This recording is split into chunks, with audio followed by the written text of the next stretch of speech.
안녕하십니까 성도 여러분. 지난 한 주간 잘 지내셨습니까? 사랑합니다. 축복합니다. 오늘 우리가 함께 은혜 받을 말씀은 누가복음 14장 16절로 24절 말씀까지입니다. 제가 말씀을 봉독하겠습니다. 어떤 사람이 큰 잔치를 베풀고 많은 사람을 청하였더니 잔치할 시각에 그 청하였던 사람들에게 종을 보내어 이르되 오소서 모든 것이 준비되었나이다 하매 다 일체하게 사용하여 한 사람은 이르되 나는 밭을 샀으며 아무래도 나가 보아야 하겠으니 청컨대 나를 양해하도록 하라 하고 또 한 사람은 이르되 나는 소 5겨리를 샀으며 시험하러 가야 하니 청컨대 나를 양해하도록 하라 하고 또 한 사람은 이르되 나는 장가 들었으니 그러므로 가지 못하겠노라 하는지라 종이 돌아와 주인에게 그대로 고하니 이에 집주인이 노하여 그 종에게 이르되 빨리 시내의 거리와 골목으로 나가서 가난한 자들과 몸 불편한 자들과 맹인들과 저는 자들을 데려오라 하니라. 종이 이르되 주인이여 명하신 대로 하였으되 아직도 자리가 있나이다. 주인이 종에게 이르되 길과 산 울타리로 울타리가로 가서 사람을 강권하여 데려다가 내 집을 채우라. 내가 너에게 말하노니 전에 청하였던 그 사람들은 하나도 내 잔치를 맛보지 못하리라 하셨다 하시니라. 아멘. 자, 우리가 많이 읽었고 또 들었던 그런 그 내용의 말씀드립니다. 그러나 오늘 주제를 여기 내 잔치를 채워라 하는 그런 내용의 주제가 아니고 오늘은 하나님의 초청, 하나님의 부르심이라고 하는 그런 주제로 오늘 말씀을 생각해 보겠습니다. 자, 여기 어떤 사람이 이제 사람들을 초청을 했습니다. 그런데 그들이 다 일치하여 사양을 했다. 그렇게 말씀을 합니다. 그러면서 구체적으로 한 사람은 자기는 밭을 샀으며 나가 보야겠으니 나를 양해달라. 이렇게 그가 그 초청에 응할 수 없는 이유를 설명을 합니다. 또 한 사람은 나는 소 5겨리를 샀으며 또 난 그것을 시험하러 가야 하니 내가 갈 수 없다 하면서 나를 양해하라 하면서 그 초청을 거절을 했습니다. 또 한 사람은 자기는 장가를 들었으므로 가지 못하겠다 이렇게 하면서 그 초청을 거절을 했습니다. 자, 종으로부터 그 이야기를 들은 이 주인이 굉장히 화가 났습니다. 그가 노했다고 합니다. 집주인이 노하여 이렇게 이야기하고 있습니다. 그리고 24절에 가서 이렇게 말합니다. 내가 너에게 말하노니 전에 청하였던 그 사람들은 하나도 내 잔치를 맛보지 못하리라. 말하자면 다시는 그들을 초청하지 않겠다. 다시 말해서 그들과의 관계를 끊어버리겠다고 하는 결별 선언을 하고 있습니다. 자, 우리가 이 이야기를 이렇게 보면서 이런 생각을 해볼 수 있습니다.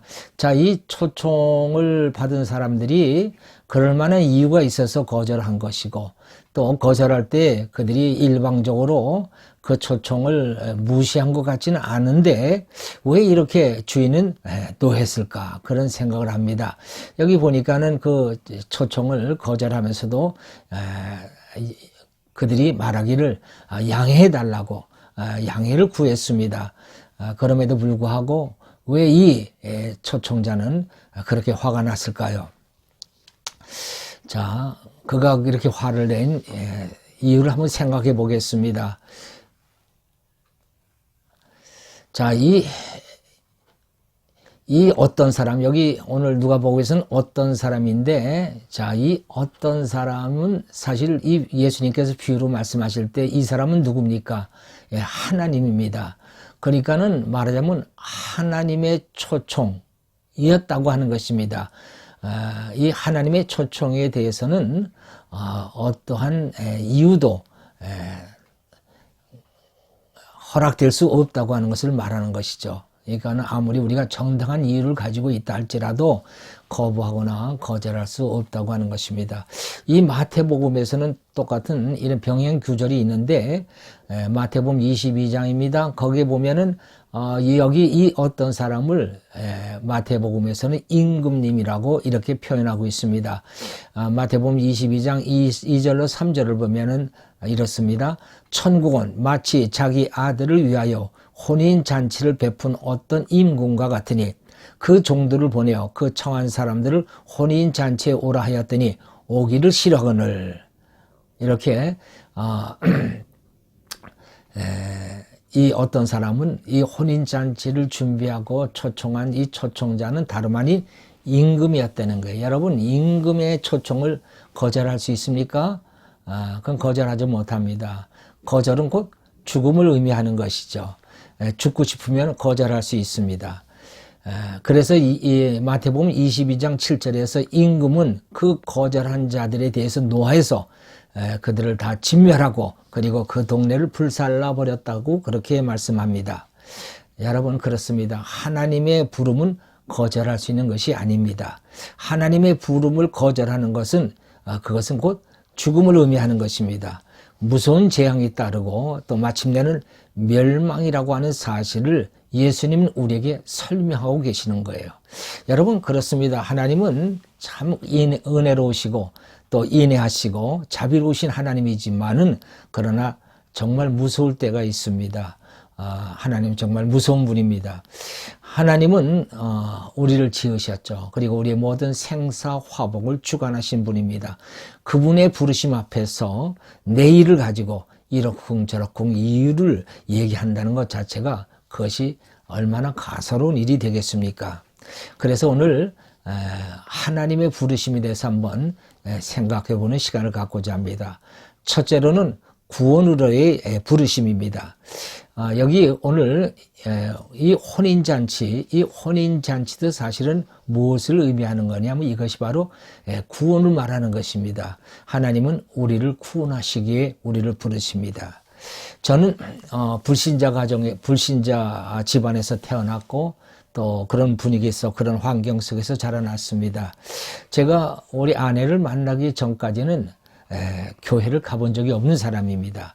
나하고 결혼한 아내는 집요하게 저를 전도했습니다. 나는 갖가지 이유로 아내의 전도를 피해갔습니다. 그러다가 딸이 그 구층 아파트에서 낙성하는 그런 사고를 당하면서 비로소 저는 하나님의 이 초청에 응답을 하고 그리고 교회를 나가기 시작을 했습니다. 여러분, 또 둘째로 사명으로서의 부르심입니다. 하나님은 우리를 사명자로 부르십니다. 이것은 반드시 목사 같은 사람들만 사명자가 아닙니다. 우리 모두가 다 하나님 앞에서는 사명자이기도 합니다. 저는 처음 교회를 나가서 하나님의 은혜를 맛봤습니다. 정말 천국의 기쁨을 맛봤습니다. 세상이 새롭게 보였습니다. 그 후에 하나님은 저를 또 목회자로 부르셨습니다. 그러나 저는 그 하나님의 부르심에 또 응답할 수가 없었습니다. 왜냐하면 제가 책임져야 될 처자식이 있거든요. 내가 직장을 놓고 그리고 내가 신학교를 가게 되면은 우리 처자식을 누가 먹여 살리겠습니까? 그걸 생각하면 저는 그 하나님의 부르심에 응답할 수가 없었습니다. 그런데 제가 하던 사업이 하루아침에 문을 닫게 되었습니다. 나는 참 벼랑 끝으로 몰리게 됐습니다. 그래서 하나님과 단판을 질 생각으로 40일 금식을 작정하고 산으로 올라갔습니다. 산에서 기도하는 중에 하나님으로부터 하나님의 음성을 들었습니다. 내가 너를 제사장으로 택했노라. 그래서 저는 그 부르심에 결국 굴복하고 그리고는 산에서 내려와 신학교에 들어가게 됐습니다. 하나님은 제가 신학교 다니는 동안 저의 모든 가정생활을 책임져 주셨습니다. 먹고 사는 문제도 완벽하게 하나님이 책임져 주셨고 또 제가 그 당시에 둔촌 아파트에 살고 있었는데 그때는 저희가 월세로 살고 있었습니다. 그런데 생각지도 않았던 집을 하나님이 저에게 주신 거예요. 그야말로 하나님이 오늘 우리가 말씀 보면은 하나님이 초청하면서 내가 너를 위해서 모든 것을 준비했다 라고 말씀하셨던 것처럼 하나님께서 저를 부르실 때에 저의 모든 것을 다 하나님께서 준비해 놓으시고 그것을 이루어 주셨다고 하는 것입니다. 세 번째 부름은 예복으로 갈아입는 것입니다. 마태복음 22장 12절에 보면요. 그 혼인잔치에 참여한 사람들 중에 예복을 입지 않은 사람이 한 사람이 있었습니다. 결국 그 사람은 그 잔치에서 쫓겨나게 됐습니다.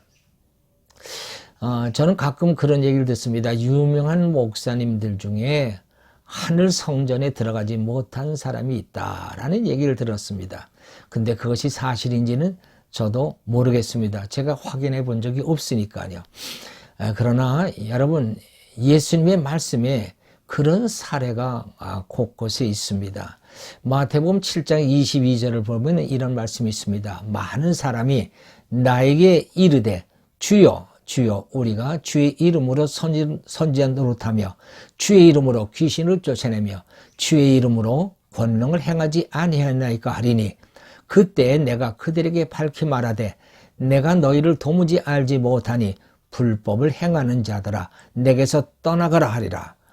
여러분, 그렇습니다. 아무리 우리가 하나님의 일을 했다 할지라도 우리가 쫓겨날지도 모르는 그런 신세가 될 수도 있습니다. 자, 그것이 바로 마태복음 22장의 혼인잔치에 예복을 입지 않은 자의 모습입니다. 자, 이 예복, 이 혼인잔치에 들어가야 될 예복, 입어야 될 예복, 그것이 뭡니까? 그것을 저는 하늘 예복이라고 얘기합니다. 또 다른 성경 다른 부분에서는 그것을 신부단장이라고도 말합니다. 여러분, 이 하늘 예복은 무엇입니까? 우리는 반드시 천국에 들어가서 혼인잔치에 참여하기 위해서는 우리는 하늘 예복을 입어야 합니다. 이 하늘 예복이 무엇입니까? 진리의 옷입니다. 에베소서 4장 24절에서 이렇게 말씀합니다. 하나님을 따라 의와 진리의 거룩함으로 지으심을 받은 새 사람을 입으라. 하늘 예복은 진리의 거룩함으로 지어진 옷입니다.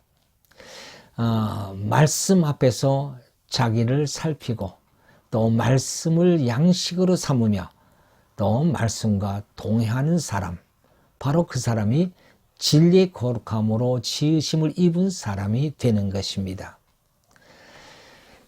지난 주일날 제가 보낸 영상 설교를 들은 어느 성도님이 이런 답글을 보내주셨습니다.